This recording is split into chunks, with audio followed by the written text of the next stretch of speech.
Bonjour et bienvenue. On est de retour sur Rascas TV. Manu et Jérôme pour m'accompagner. On a des choses à commenter puisque ce lundi 4 juillet, la saison reprend avec une préparation, comme vous avez pu le voir sur le petit visuel d'avant le démarrage de l'enregistrement. On va scinder cette émission en deux parties. On va d'abord évoquer les recrues qui sont pour l'heure officialisées. Et puis, dans un second temps, on fera quelque chose d'un petit peu plus généraliste concernant la saison 2022-23 à venir avec les forces en présence et puis peut-être quelques paris que l'on va prendre sur les différents protagonistes de ce championnat. Donc, écoutez, pour démarrer, pour l'instant, on a 5 recrues, des milieux, des attaquants et un arrière latéral polyvalent. Donc, qui veut commencer pour un petit peu évoquer ces 5 recrues, à savoir Najib Gandhi, Abdoulaye Diallo, Yanis Ouamou, Jérémy Santini et Nassim El Ghoul? Manu, il est chaud. Manu, il est chaud? Non, ça va. Bah, il fait chaud dehors, déjà, sans jeu de mots. Non, les recrues. J'aurais aimé pour faire un point plus précis, qu'on parle aussi des partants, et on n'a pas beaucoup d'infos sur ça, mais donc si on reste juste sur le simple fait, hormis Brossel, on y reviendra. On y reviendra. Moi, je suis toujours sensible le recrutement sur la qualité. Je pense qu'elle y est cette année. Et le deuxième point que j'observe avec grand intérêt, c'est l'équilibre de l'effectif. Et là, pour le coup, ça commence à faire un peu beaucoup au milieu, je trouve. On a remplacé Brossel, mais il y a 2 joueurs en plus, un départ. Ça fait Carmoulé, Bayo, N'Goul, Tertero, Gomis, Gandhi. Et il me semble bien, même que j'en ai oublié un peut-être. Sao. Comment tu dis? Sao? Non, Sao, c'est plus un attaquant, quoi. C'est pas vraiment un milieu. Enfin, d'autant dans le milieu, a priori, on va jouer en milieu à 3. Je pense avec une pointe haute, a priori. Je pense qu'il y aura. C'est plutôt un trident comme ça. Je sais pas. Ça me paraît peut-être un peu beaucoup. Il faudra voir la suite. Mais en tout cas, ce qu'on peut dire, c'est que et on peut parler aussi du staff. Si on fait un peu pour le moment par rapport aux arrivées, donc staff compris, je pense que c'est bien meilleur et plus adapté que l'année dernière sur les 2 points. Ouais. Non, vas-y. Non, je voulais juste rebondir un petit peu sur les joueurs. Abdoulaye Diallo, donc, que l'on connaît, puisqu'il a flambé chez nous avant d'être écarté après sa longue blessure, gentiment poussé vers la sortie. Najib Gandhi, on connaît aussi, c'est quelqu'un qu'on a vu évoluer en National 2, que ce soit avec Aubagne ou hier, la saison dernière. Yanis Ouamou, perso, je connais moins bien, mais bon, il a des bonnes stats, puisque sur la saison dernière, il a quand même marqué 11 buts, ce qui est une belle performance. Jérémy Santini, donc, qui arrive de Chambly, qui a la capacité de jouer latéral gauche ou droit. Donc ça. Chaîne droitier. Ouais, donc ça, sur le papier, c'est vrai que ça semble plutôt pas mal. Et puis c'est bien d'avoir effectivement quelqu'un de polyvalent en fonction des blessés, des suspensions. Et puis il y a Nassim El Ghoul, qui a été international, qui arrive de Lyon-la-Duchère, qui est aussi un joueur de qualité. Après, à voir comment effectivement le nouveau staff va réussir à faire prendre la mayonnaise et faire en sorte que et les anciens restants et ces nouveaux joueurs puissent trouver un équilibre pour proposer quelque chose de meilleur que la saison qui vient de se terminer. Et Jérôme, un avis, pas commentaire? grand-chose à rajouter, si ce n'est que le chantier il reste un peu en défense parce que on a 2 centraux pour l'instant, c'est tout. Puisqu'a priori, Baba Touré est parti. Donc il ne nous reste plus que Laborde et Wasfan. On a nos 2 latéraux avec leur doublure. Donc Santini, donc ouais, il manque au moins un défenseur central. Enfin, moi, je trouverais que 2 centraux serait pas de trop, ou alors un jeune en plus d'un central de métier, quoi. Sinon, sur les recrues, ouais, j'ai bien aimé parce que dans leur description qu'ils ont fait sur le site du Sporting, ils ont l'air vachement forts parce qu'ils se décrivent, un est très bon dans les duels, l'autre est hyper technique. Ça, ça se décrit comme des très bons joueurs, donc ils ont l'air confiants sur leur qualité. J'espère qu'ils les démontreront sur le terrain, quoi. Je sais pas si vous avez lu leur description, Ouais, la description qu'ils ont fait, leur autodescription, quoi. Ouais. C'est toujours élogieux. Ouais, c'est vrai. Ouais, c'est marrant. C'est Voilà. vrai. Sinon, ouais, le milieu de Ouamou, ouais, de Romorantin, il a, ouais, en termes de perf, c'est en National 2, c'est pas dans la division, donc je sais pas si on parle toujours que la N2, le groupe C, c'est particulier, etc. Je sais pas si ça s'ira. Il a à Chartres aussi en 2017-2018, il avait marqué 12 buts en 27 matchs.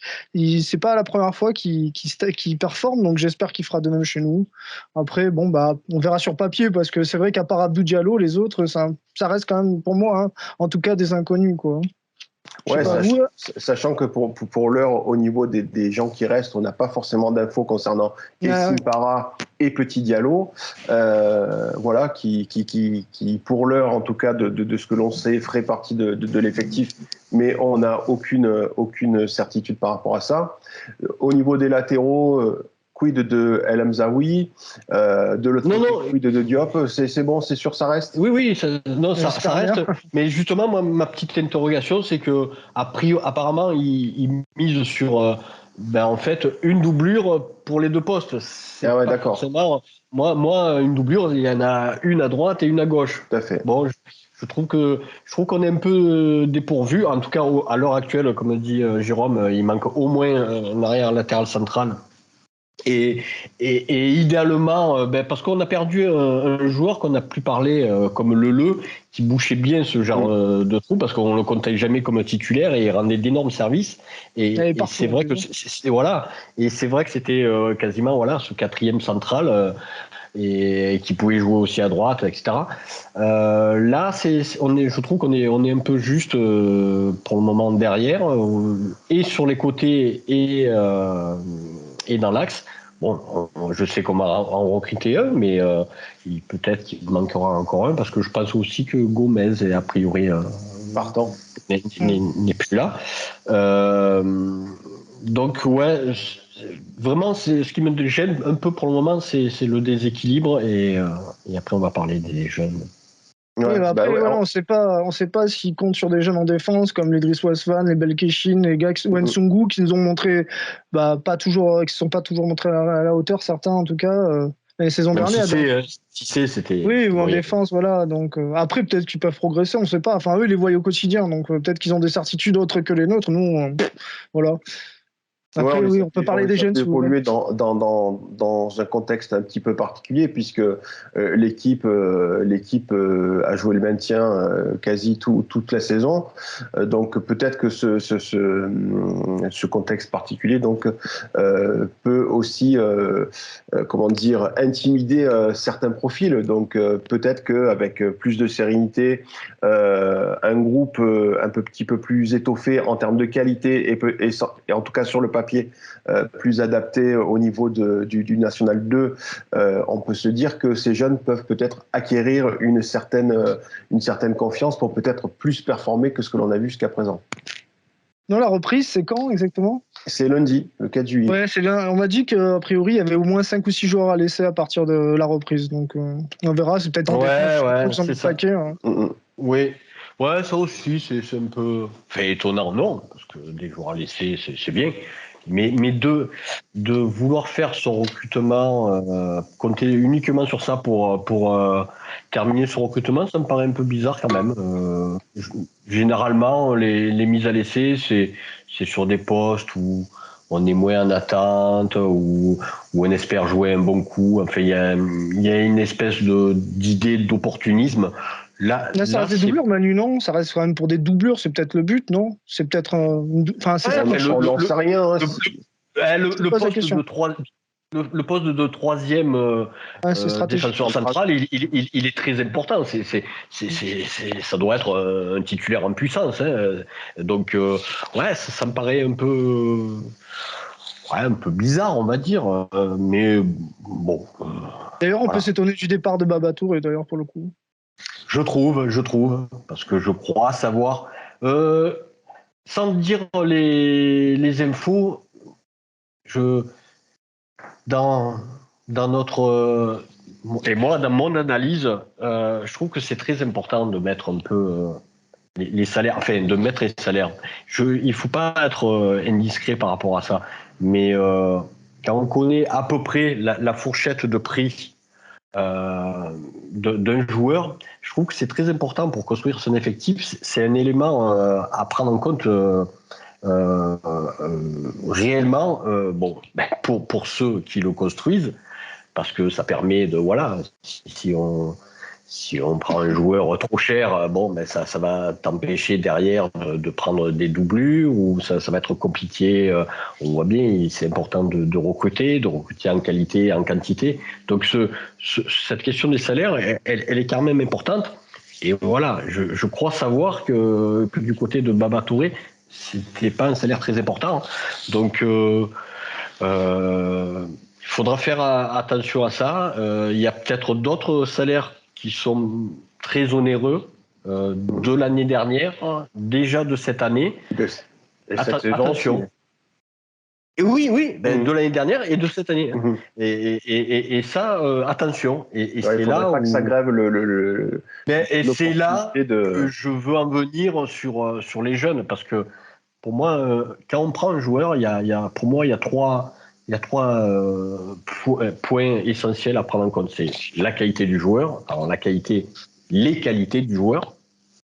Il y a l'état d'esprit, le mental. Ça, c'est pareil, c'est très global, hein, mais c'est, on va dire, une bonne mentalité, c'est-à-dire quelqu'un qui est pas sujet à trop faire la tête, qui est pas quelqu'un qui est voilà, qui va être trop caractériel, etc.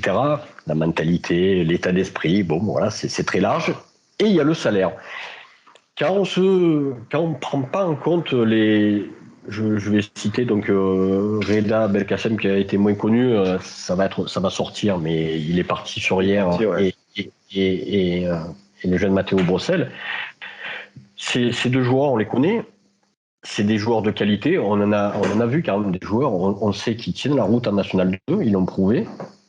Même s'ils n'ont pas eu énormément de matchs. Matteo, malgré tout, une demi-saison. Reda, beaucoup moins. Mais on sait qu'il a le potentiel, c'est avéré. Donc la qualité, ils l'ont. La mentalité, ils l'ont. Le salaire, ils l'ont pas. On sait. Ils l'ont pas. Enfin, en tout cas, on sait que c'est des joueurs qui touchent moins. Qui est marché petit, on va dire. De 2000 euros, et chose qu'une recrue va vite coûter. Donc quand on fait pas appel à ces jeunes, ben, permettez-moi après d'être difficile derrière par rapport à ceux qui les remplacent en qualité. Bon, il va falloir qu'ils soient au moins égal. Il va falloir qu'ils soient aussi au moins égal en état d'esprit. Et par contre, en salaire, si c'est égal et que ça coûte en plus un peu plus cher, ben moi je vois pas l'intérêt. Je vois pas du tout l'intérêt. Donc ben j'attends, je vais mettre les pieds dans le plat parce que a priori c'est un peu lui qui va être le remplaçant de Brossel. Je l'attends de pied ferme, le dénommé Gandhi. Mais quand j'attends Gandhi, c'est pas lui que j'attends, c'est ceux qui le font venir. Qui ont douté d'une manière ou d'une autre en Brossel. J'ai entendu parler qu'ils le trouvaient fragile. Ah ben Gandhi, depuis 2 saisons, c'est pas le gars qui a aligné les matchs. Hein. Donc quand on parle de ça, ce staff, j'ai une bienveillance à la base sur eux, mais sur ce point, je suis en désaccord et je comprends pas. Donc voilà, ils auront toujours raison si le résultat suit derrière, on n'en parlera même plus de cette histoire. C'est comme ça, c'est humain, c'est le foot. Matteo sera loin des yeux, loin du cœur quelque part, même si nous on le suivra toujours, mais on l'aura oublié parce que ça marche. Si ça marche un peu moins bien, ben je serai là pour rappeler la réflexion que je fais actuellement. Et voilà, et je dis pas que j'ai raison, mais il y a des choix qui sont faits qui pour moi sont incompréhensibles. Est-ce qu'on a fini par rapport au recrutement? Et puis, pour synthétiser un petit peu, penser que peut-être, si le recrutement était terminé ou très proche d'être terminé, les jeunes seraient mis un petit peu à l'honneur dans un contexte un peu différent de celui de la saison passée. Quelque chose à rajouter, Jérôme non, non, alors si il n'y a pas de contexte, de toute façon, encore une fois, s'il y a une volonté de réellement intégrer les jeunes, on le fait, il n'y a pas de problème. Et puis ça avait été essayé d'être fait il y a maintenant, on va dire, 2 ans, en tout cas 2 saisons. Il y a eu 4 ou 5 jeunes d'incorporés. L'année dernière, un peu moins, et puis le peu de jeunes. Bon, pour moi, à part Matteo, bon, les jeunes Medine, ça aussi, on pourrait en parler. Les Medine, Betoni, Tigana, c'était vraiment pas terrible. Ceux du cru sont un peu Belkachin, Ouvray, bon, pourquoi pas, ils auraient mérité peut-être un peu de considération. Mais moi, je demande par contre officiellement à ce que le club, parce que le club, dans sa présentation dans le site officiel, alors déjà, ça serait bien qu'ils mettent un peu les choses au jour, parce qu'il y a des trucs qui datent de 2 ans et qui ont plus lieu d'être, ou voire 3. Mais il y a une phrase que je demande officiellement à ce qu'ils retirent, que le club grandisse en s'appuyant sur des jeunes majoritairement formés ici à Toulon. Donc je demande officiellement qu'on enlève cette phrase parce qu'on voit bien qu'elle est vide de sens et qu'elle est absolument pas du tout respectée. Non, mais c'est clair que depuis des saisons, on se gargarise d'avoir des labels, etc. Si c'est pour que dès qu'un jeune sorte, il dégage, je vois pas l'intérêt. Non, ça, mais absolument. Voilà, après, ils font ce qu'ils veulent. Tant qu'ils ont des résultats, on ferme notre gueule. Mais là, pour l'instant, on peut pas dire que ça sourit, quoi. Revenir vite fait aussi sur Matteo, sur le fait que le club a dit qu'il avait, il s'était pas présenté à un rendez-vous, qu'on lui avait proposé pour prolonger son contrat, mais le mec, on lui propose aujourd'hui, quoi. Le gamin, il est là depuis toujours. On pouvait peut-être essayer de le prolonger bien avant. Enfin, il y avait largement le temps de prolonger rapidement. Enfin, attendre que le minot soit courtisé par d'autres pour venir le voir, etc. C'est pas ça. Après, j'ai entendu parler de Reda. J'ai entendu dire qu'on lui avait proposé de le requalifier en amateur. Donc, je sais pas si vous avez l'info, etc. Donc, si c'est vraiment le cas, pas étonnant qu'il soit barré non plus, quoi. Voilà. Ouais, de toute façon, ça ne m'étonnerait pas, parce que c'est là encore qu'on voit la considération, enfin, l'inconsidération en l'occurrence du club pour ces jeunes. Et c'est quand même dommage, parce que c'est vraiment des jeunes, ces deux-là, qui ont largement le niveau. Et enfin, on en a vu passer d'autres, des joueurs qui n'arrivaient pas à leur cheville et qui ont pu coûter bien plus cher. Donc, bon, voilà, c'est bien dommage tout ça, bien dommage, mais surtout pour nous. Mais il faut assumer quand on dit qu'on veut former, qu'on ne forme pas, faut arrêter de le dire. Faut arrêter de le dire. Et j'ai vu, donc moi là dans ce dossier, pour totalement le clore, j'en veux réellement à tout le monde, du plus haut sommet du club, mais jusqu'au staff, parce que le staff avait quand même les moyens de. S'ils avaient été intéressé, si c'était intéressé un peu, c'est vrai que je comprends pas. J'essaierai de comprendre en discutant avec eux leur réflexion, leur stratégie par rapport à ça, parce que de mon point de vue, elle est un peu inexplicable, mais encore une fois, c'est les résultats qui donneront raison ou tort à tout le monde, qui mettra tout le monde d'accord.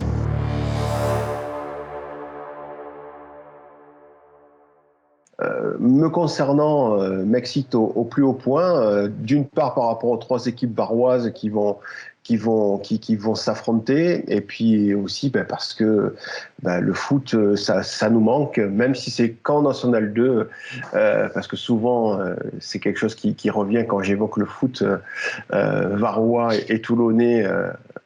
Les plus grandes équipes du département sont maximum en National 2, mais toujours est-il que c'est quelque chose qui nous fait vibrer, et personnellement, moi, ça m'excite, ce nouveau championnat avec finalement par exemple, une équipe comme le RC Pays de Grâce maintenant, depuis 2-3 jours, qui a changé de nom, mais qui finalement semblait être en difficulté, mais qui fait un recrutement qui semble cohérent comme toujours. Donc une équipe qui risque encore une fois de compter dans la compétition.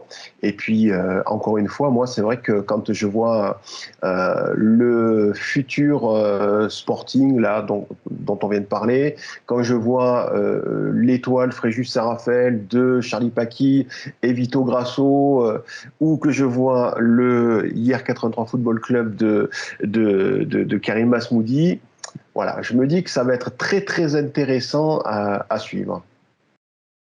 Mais pas que. Ouais. Tu peux rajouter. Non, mais tu peux rajouter le goal de Pujol. Absolument. Ou le Pujol de Gaulle, je sais pas dans quel sens on le dit. Mais voilà.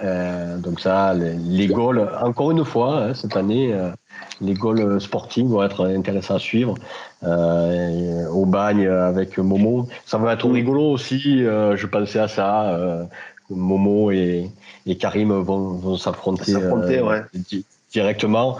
Évidemment, on va suivre de près aussi Vito, qui a vraiment les dents longues et qui va beaucoup bosser. Bref, les trois Varois vont être en plus revanchards. J'ai envie de dire qu'un Varois va monter cette année, et ça vraiment, et je le pense sincèrement. J'y pense aussi. Je pense sincèrement que je sais pas lequel des trois, mais en tout cas, s'il n'y a pas de Varois qui monte, je sais qu'il y aura un Varois qui sera vraiment dans le coup, si ce n'est deux, et peut-être les trois. Mais ça me paraît pas possible qu'un club varois ne figure pas très très très très bien cette année. Et je pense sincèrement que les trois, que ce soit pour nous, pour hier ou pour Fréjus, à chaque fois pour des raisons un peu différentes, il y a vraiment, je sens assez bien les trois équipes. Il y a deux choses quand même qui sont importantes, même voire trois. C'est le règlement quand même. 5 descentes. Très important de le rappeler. C'est-à-dire que le 11e jusqu'au 11e, ça descend cette année, et peut-être les moins bons 10e. Donc vous voyez qu'on était juste au-dessus de la ligne de flottaison l'année dernière. Donc ça va aussi tout changer, parce que ce qui va être important, donc euphémisme, c'est de prendre des points. Mais là où Mourad l'a dit dans une précédente vidéo, mais il a raison. Si tu fais 30 nuls, tu descends. Même déjà l'année dernière. Et là, ça sera d'autant plus vrai. Et ça sera important. Alors les équipes, ça sera français. Ils vont être toujours un peu comme ça, très tiède, voire frileux. Voilà, merci. C'était le terme. Mais il va falloir essayer de gagner des matchs, parce que quitte à les perdre, vaut mieux essayer de gagner les matchs. Ça rapporte 3 points. Les matchs nuls seront peut-être d'autant moins importants. Alors c'est toujours intéressant de prendre un point extérieur. Je ne veux pas me caricaturer moi-même, mais il va falloir quand même un peu plus d'audace. Donc gagner des matchs, ça va être très important, quitte à en perdre plus. Mais il y a aussi le règlement qui change. C'est-à-dire il y a aussi 5 joueurs, il y a 5 remplacements cette année, en 3 temps. C'est-à-dire que tu peux pas faire 5 changements, 1, 2, 3. Tu es obligé de le faire en 3 fois. Comme ils gardent les 3 temps de jeu des trois remplacements d'avant. Là, simplement, là, tu peux faire des remplacements doubles, puisque vu que c'est qu'en 3 fois et que tu peux aller jusqu'à 5, ça veut dire que tu peux, sur des matchs, mettre 16 joueurs, 5 joueurs de champ. C'est une réflexion qui pourra se faire.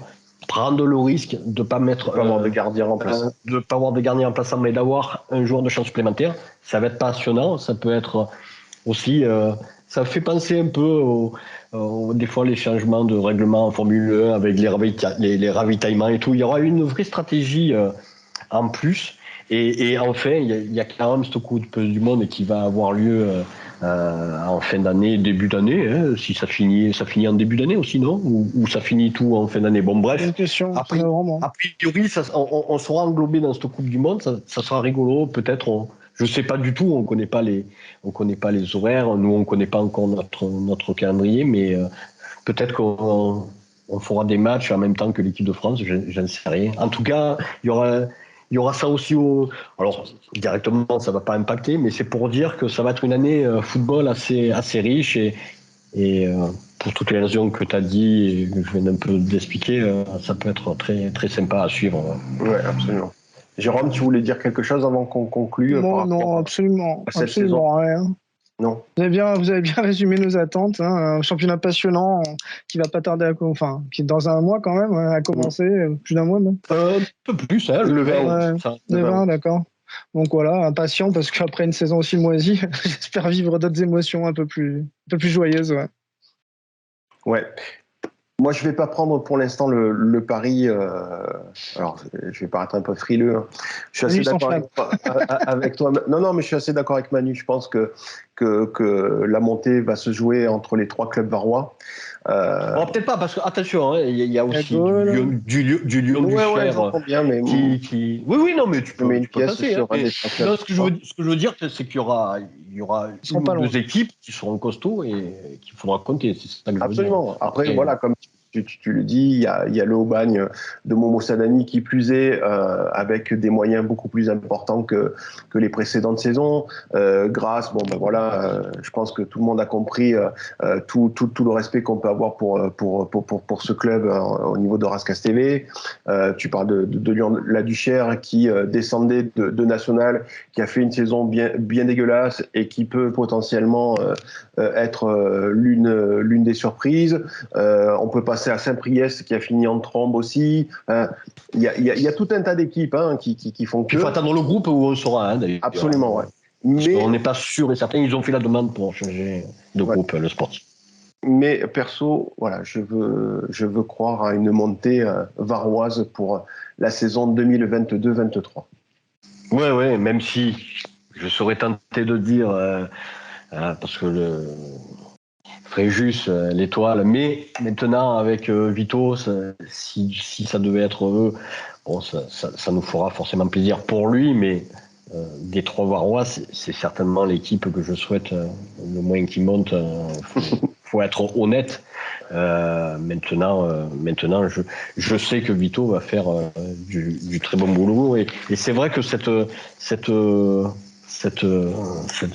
ce binôme là avec Charlie, le violon et Vito le jeune loup, sur le papier ça a l'air pas mal et un match, je pense qu'ils vont faire un bon recrutement, ils vont bien bosser.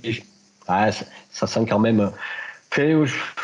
Les 3 équipes varoises, je ne revois pas trop de raisons de ne pas exister dans ce championnat. Et pour nous, je l'ai déjà dit, à bien des égards, on sera bien mieux que l'année dernière sur le staff, sur la qualité du joueur, sur plein de choses. Merci à toutes celles et ceux qui nous ont suivis. À très bientôt.